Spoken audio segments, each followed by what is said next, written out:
Baik, saya Muhammad Fadil Asidik akan menjelaskan bisnis model kanvas saya. Pertama-tama, saya akan menjelaskan apa produk saya. Produk yang saya sediakan sebenarnya adalah jasa penerjemahan. Bisnis ini menyediakan jasa menerjemahkan berbagai dokumen, baik itu dari bahasa Indonesia ke bahasa Inggris atau sebaliknya dari bahasa Inggris ke bahasa Indonesia. Ini bisa berupa artikel, subtitle, naskah karya tulis, atau dokumen apapun, selama itu medianya tertulis. Sebenarnya, dengan kemampuan kefasihan berbahasa, model bisnis yang bisa jasa yang dapat disediakan bisa lebih luas dari itu. Seperti contohnya proofreading atau mengecek tulisan dokumen bahasa Inggris untuk dilihat apakah sudah benar atau tidak penulisannya secara gramatikal, struktur bahasa, dan sebagainya.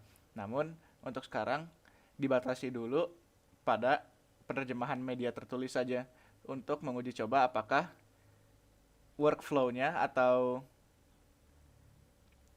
kinerjanya sudah cukup baik di lingkungan yang lebih di lingkungan atau cakupan yang lebih sempit. Kegiatan utama dari bisnis ini adalah menerjemahkan dan marketing.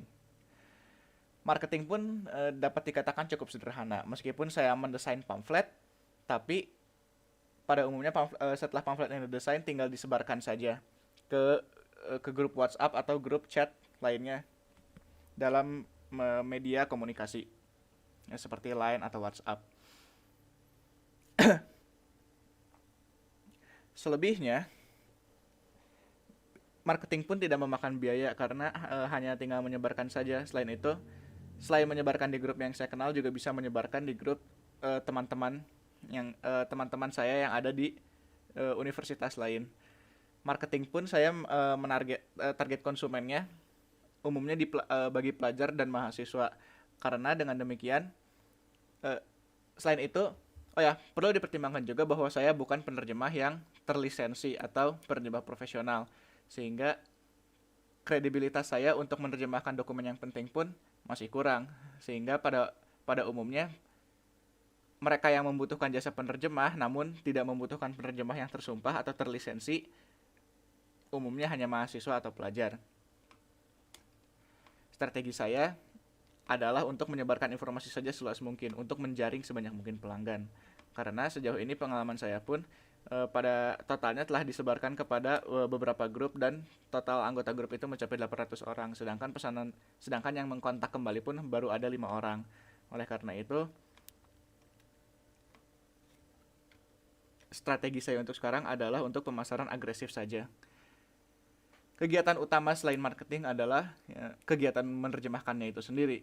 Tidak ada tidak ada kegiatan tidak ada kegiatan lain yang harus dilakukan untuk sekarang ini karena kinerja dari sisi marketing terutama masih dapat dibilang kurang memuaskan, sehingga untuk sekarang dibatasi dulu pada marketing dibatasi dulu pada berupaya untuk mengembangkan atau memperbaiki marketing, serta bisnis dibatasi dulu pada menerjemahkan saja.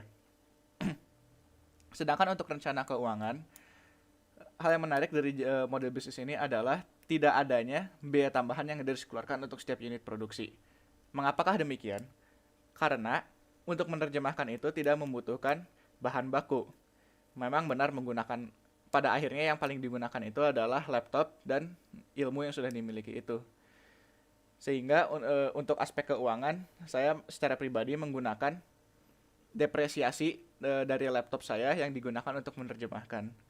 Meskipun sebenarnya laptop ini bukan dibeli khusus untuk kegiatan bisnis ini, namun ini sebagai target saja. Nilai depresiasi per bulan laptop saya yang dijadikan target keuangan itu. Setelah diperhitungkan, saya harus mendapatkan laba per bulan setidaknya 50.000 untuk mencapai titik break even point. Modal usaha yang perlu dikeluarkan, sebenarnya alat-alat sudah dimiliki dan kefasihan bahasa pun juga sudah dimiliki. Selebihnya yang tinggal dikembangkan lagi adalah ke kinerja bisnis yang harus menyediakan jasa yang memuaskan.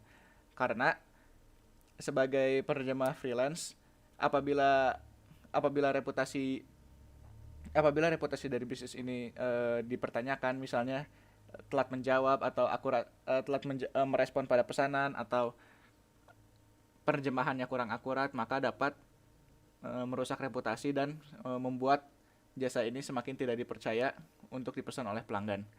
Demikian yang dapat saya jelaskan. Terima kasih. Wassalamualaikum warahmatullahi wabarakatuh.